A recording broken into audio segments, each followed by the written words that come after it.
Hey guys, this is Echo Soundworks with another tutorial for ADSR and SylenthTutorials.com. First, if you're not subscribed to this YouTube channel, please sign up at youtube.com/ADSR that's TUTS. So in today's video, I'm going to be showing you a couple of quick tips and tricks on how to make Sylenth sound a little bit more analog. Now, I know this is a catch or an oxymoron where we're in the digital world and trying to get the digital synths to sound analog. Some people might think it's kind of a fruitless endeavor, but there are some things you can actually do to better emulate an analog style sound. Now, this is all predicated on the notion of an analog hardware synth having real parts that you can touch, ergo electricity's flowing through it. Air is moving through the circuits. Real world things are happening. It's not just ones and zeros crunching algorithms. So there are some things you can do in synths that can emulate that sound. And I did this type of tutorial for Massive, and I got some questions coming through asking if it's doable in other synths, and so I thought I'd show you how to do it inside of Sylenth. So right now I have a very kind of a typical digital lead pulled up. Let me play it for you real quick.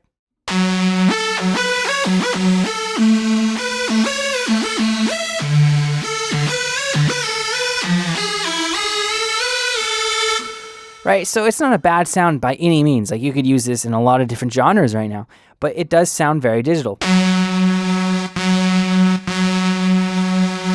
It's a very consistent tone, and there's not a lot of movement. So I want to preface this whole idea with, let's take a guitar, for example. Even the best guitarists in the world can't play the same thing twice exactly the same. That's why guitarists will double their tracks, because there's this slight variation that makes it sound thicker. Well, you kind of want to do that with each key press of or each note, or maybe every other note or something. You want to kind of create that feel. Otherwise, to our ears, it kind of loses what we perceive to be musicality. So there are a couple ways you can do this. You can do this with the LFOs inside of Sylenth, because Sylenth has great consistent sounding filters. They're very digital sounding, which is one reason why it's so good. But there's some things you can do to make the digital kind of almost perfect filters less perfect. If you go to your modulation down here with the LFOs, by default, it'll be set to the sine wave. Well, what you can do here is you can set it to free, which changes the rate to a Hertz function. So that's the first tip. If you want to modulate using the LFO to kind of create this analog circuit, you want it on free. You don't want it to be, if you uncheck this, a rhythmic value, because then you're just basically creating a rhythmic effect, like a gate or something along those lines. You don't want that. So maybe check free, and then it'll operate in Hertz. So you could have one LFO go to a parameter that's going to be helpful for your specific sound. So this is a lead. So it is a 2-part lead. There's part B, there's part A. So for part B, let's send the first LFO here. Let's send this to my cutoff of B. And then you got to take this knob and turn it up a little.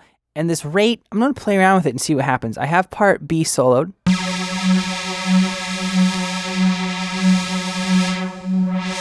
So see, that's too rhythmic. So turn your gain down, maybe turn the rate down so it's a little slower, and turn this knob down. Maybe turn the gain down just a little bit more. All right, so there's some movement, and that's just affecting the filters, not affecting pitch, right? Like, I don't want to affect the pitch here because that just changes the sound entirely. All right, what else can we do with this envelope or with this LFO for part B? The phase. Phase is another really great choice, because the phase is going to start where it's retriggering in the phase of the waveform. So let's do phase B, and let's turn this to a negative value and just turn down just a little. All right, so now let's unsolo this and now listen to it with part A and part B, which we just added some of this idea of creating this slight variation with.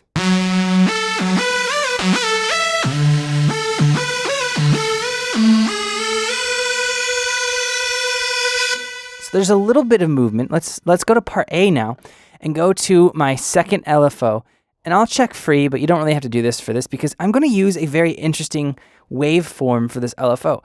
Now, your first waveform is sine, and if you keep scrolling through, you have all the typical ones like saw, ramp, triangle, pulse. And then you get this Lorenz, which is a really interesting one. For those of you who know what a Lorenz is, it's this very kind of random style LFO that doesn't have too many discernible rhythmic qualities. Well, Sylenth takes it a step further and even has a random and a sample and hold. Now, these are really cool LFOs to play around with when you're trying to create this analog circuits type feel. So let's use Lorenz real quick. I'm going to solo A so you can really hear this effect. I'm going to have this affect the cutoff of A, or the filter A is cut off. And now let's crank this up so we can hear really what's going on here.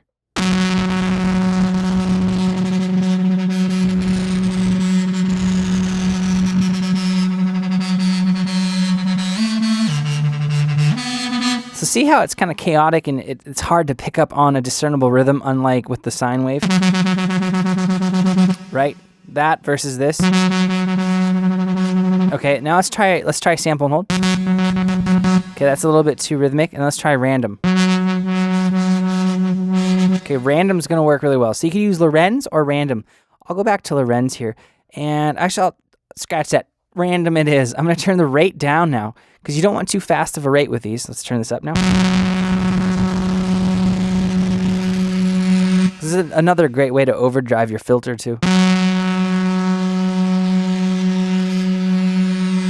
All right, I'm gonna turn the rate down. Now turn the amount on the knob that's applying the depth to our modulation. Turn that down as well.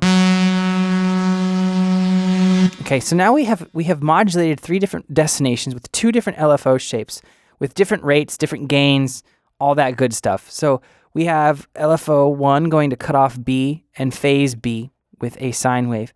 We have the LFO 2 going to cut off A using a random wave. And it's just slight. So let's unsolo and now listen to both parts.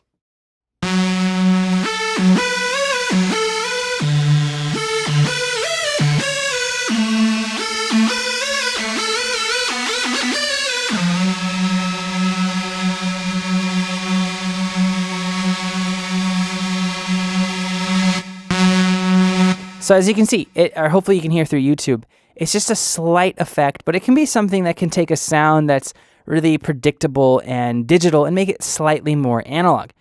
If you guys have any questions or comments, let me know below, and I'll get back to you as soon as I can. As always, thank you so much for watching. I will see you next time.